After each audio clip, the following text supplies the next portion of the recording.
अपना कार्य भी कर लिया और उनके पिताजी को इंसल्ट भी नहीं फील हुई कि मेरे बच्चों ने ऐसा कार्य कर दिया युक्ति से। तो ऐसे ब्रह्मा बाबा जिनके अंदर लौकिक में ही ऐसे ऐसे संस्कार थे जो भगवान के सिखाने से पहले ही ऐसे थे। और एक विशेष चीज बाबा के अंदर थी, बाबा भक्ति करते थे तो बाबा को सदा रहता था कि मेरा मन सदा भक्ति में रमा रहे। अगर मन इधर उधर भागता था तो बाबा कई बार महावाक्यों में कहते हैं कि बाबा चुटकी काटते थे, अपने आप को सजा देते थे कि तू इधर उधर क्यों जाता है, मन इधर क्यों जाता है कहीं और बाबा की डायरी पड़ी थी 1932 की, यानी कि जब तक बाबा की प्रवेशता नहीं हुई है, तब भी बाबा अपनी कर्मेंद्रियों की राज्य सभा लगाते थे रोज रात को कि मन ने आज क्या किया, आंखों ने आज क्या किया, कहाँ गई, कहाँ चंचल तो नहीं हो गई। हर कर्मेंद्रिय की राज्य सभा लगाते थे बाबा, जब तक शिव बाबा की प्रवेशता भी नहीं है।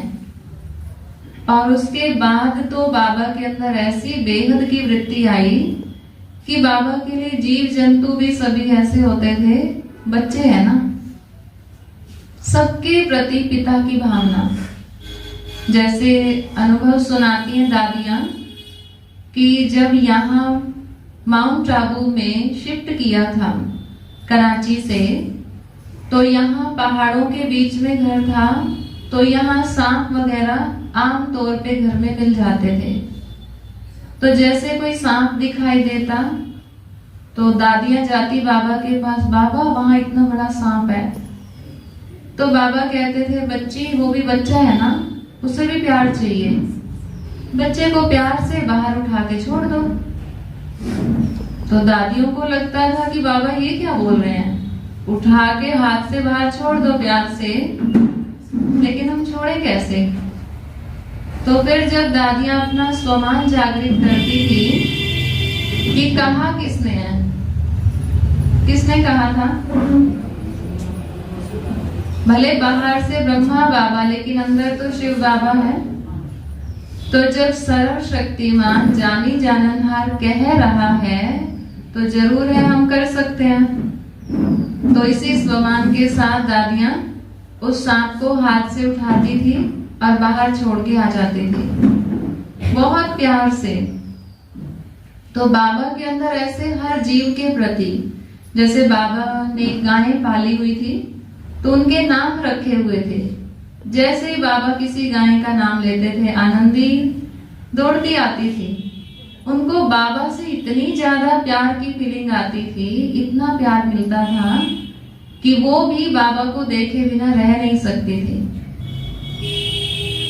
मनुष्यों को सभी, चाहे वो बाबा के बच्चे बने माना ज्ञान में, और चाहे बाहर दुनिया वाले, उन सभी को तो बाबा ने प्यार दिया ही, लेकिन जीव आत्माओं को, जंतुओं को, उनको भी इतना ही प्यार दिया बाबा ने। और मनुष्य आत्माओं के लिए तो बाबा रात रात को जाकर इतनी तपस्या करते थे, उनको सकाश देते थे। आज भी बाबा ने कहा है महावाक्यों में कि अगर किसी बच्चे का सर्विसेबल है तो बाबा उसको जाकर सकाश देते हैं। आज बाबा ने कहा है शरीर छोड़ने के लिए, लेकिन बाबा पहले कई बार कहते हैं कि अगर कोई सर्विसेबल बच्चा है, बीमार है, तो बाबा को भी खिंचाव होता है और बाबा सकाश देते हैं ताकि वो बच्चा ठीक हो जाए और बाबा की सेवा जल्दी करनी है। और बाकी जो ज्ञान की समझ वाले नहीं हैं, माना बाहर सभी बच्चे हैं और आत्माएं हैं, तो उनको बाबा सकाश देते थे कि जल्दी जल्दी ये भी बाबा से अपना वर्षा ले ले। तो ऐसी महान आत्मा ब्रह्मा बाबा थे कि हर किसी के प्रति उनके मन में रिगार्ड है, रिस्पेक्ट है और सदा कल्याण की दृष्टि है। चाहे ड्रामा में कैसा भी सीन देखने में आया, हम सभी सुनते हैं कि उस टाइम पे कितना अपोजिशन हुआ था, कितनी गलत गलत बातें भी बाहर के न्यूज़पेपर में डल गई थी, लेकिन उसमें भी बाबा ने कल्याण ढूंढा।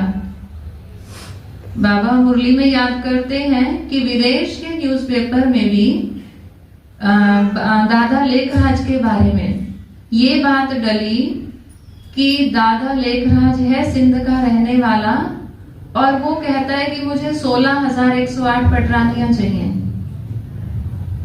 अब ये थी तो इंसल्ट की बात बहुत, क्योंकि ब्रह्मा बाबा लौकिक में भी इतने ज्यादा रिस्पेक्टेड थे सबके ही, क्योंकि इतने बड़े बिजनेसमैन थे, तो उनकी तो दृष्टि वृत्ति बहुत शुद्ध थी पहले से ही। और लेकिन उनके बारे में ऐसा डला, वो कहा था शिव बाबा ने कि इतनी आत्माएं जो संपूर्ण समर्पण होंगी, जो 16,108 की माला बनेगी, अब वो तो दिखता नहीं है। तो ग्लानि हो गई ब्रह्मा बाबा की। ब्रह्मा बाबा ने उसको भी कल्याण की दृष्टि से देखा। क्या सोचा बाबा ने, चल रहा है तो चाहे वो शक की दृष्टि से, चाहे वो चेकिंग की दृष्टि से आएंगे, लेकिन एक बार इच्छा होगी कि हम भी जाकर देखें, तो इससे सेवा ही होगी, इससे कुछ बुरा नहीं होगा। और सच में जो गलत लिखते थे, एक बार कोई न्यूज रिपोर्टर, उन्होंने बहुत गलत डाल दिया बाबा के बारे में, और फिर जब वो बाद में मिलने के लिए आए, देखने के लिए आए, तो बाबा ने उनको आओ बच्चे, आओ बच्चे, वो चेकिंग के लिए आए थे, और बाबा जैसे प्यार बरसाते थे सभी बच्चों पे, तो ऐसे ही बाबा उन पे भी। और बाबा ने वहां का, जैसे उन्होंने कहा कि हमें चेक करना है, तो सब कुछ स्टोर रूम दिखाया कि ये ऐसे ऐसे बच्चों के लिए सामान है, कोई जरूरी कपड़े हैं, कुछ भी है सबको देने के लिए, सब कुछ, आओ बच्चे, ऐसे करते करते, और बाबा ने सब कुछ दिखा दिया। और वो इतना शर्मिंदा हुआ, इतना, कि मैंने क्या सोचा था और कितना शक किया था, और ये कितना मुझे रिस्पेक्ट दे रहे हैं, कितना प्यार दे रहे हैं। और वो वहीं पर माफी मांगकर फिर गया। एक बार एक कोई संत आए हुए थे, सन्यासी। अब सन्यासियों को ऐसा होता है, एक तो हर जगह जाएं तो रिस्पेक्ट चाहिए, लेकिन अगर वो अपने स्थान पर हैं तो वो अपनी गद्दी पर बैठेंगे और अपनी गद्दी किसी को देंगे नहीं, चाहे कोई कितना ही बड़ा व्यक्ति आ जाए।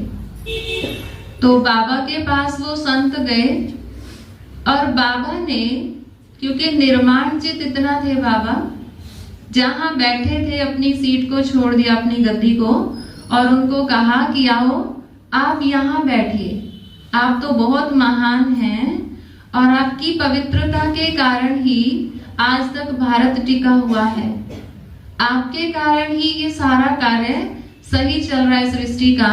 अगर आप जैसी पवित्र आत्माएं ना होती तो इस सृष्टि का क्या होता। और बाबा, उन्होंने कहा कि नहीं बाबा मैं यहाँ ठीक हूँ, जहाँ वो बैठे थे। बाबा ने कहा नहीं, आप तो ऊंचे स्थान पर बैठो, और बाबा ने उनको अपनी गद्दी पर बिठाया। और उसको इतना प्रभाव पड़ा इस बात का, इतना प्रभाव पड़ा कि कोई भी अपनी गद्दी छोड़ता नहीं है, उसमें हम स्वयं भी हैं, कभी नहीं छोड़ते।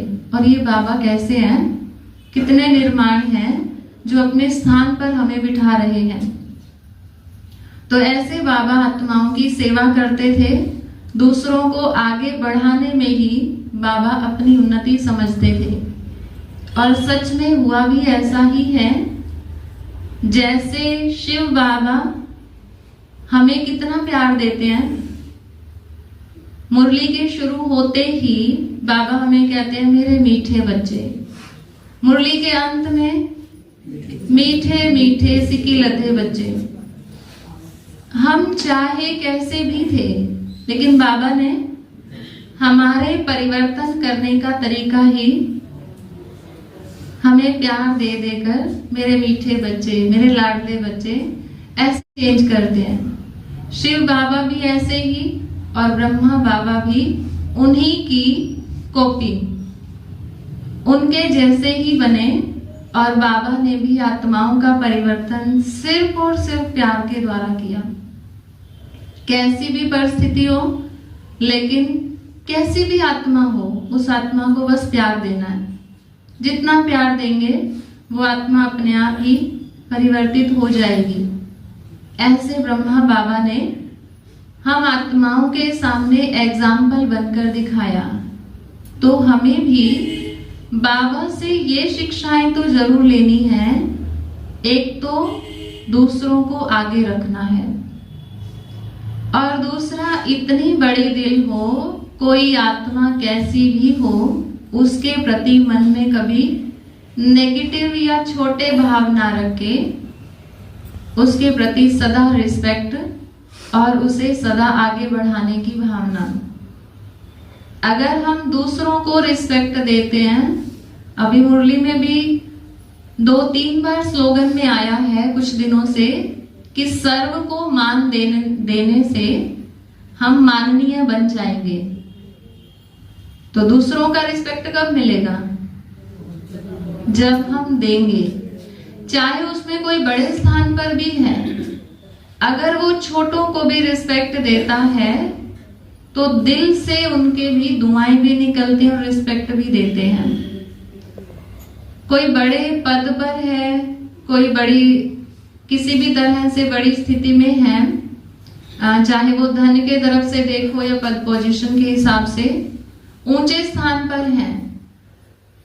अगर वो किसी को रिस्पेक्ट नहीं देते हैं, दूसरे उनको रिस्पेक्ट तो देंगे, लेकिन ऊपर ऊपर से दिखावा करना पड़ेगा। लेकिन अगर वो दूसरों को रिस्पेक्ट देते हैं तो दिल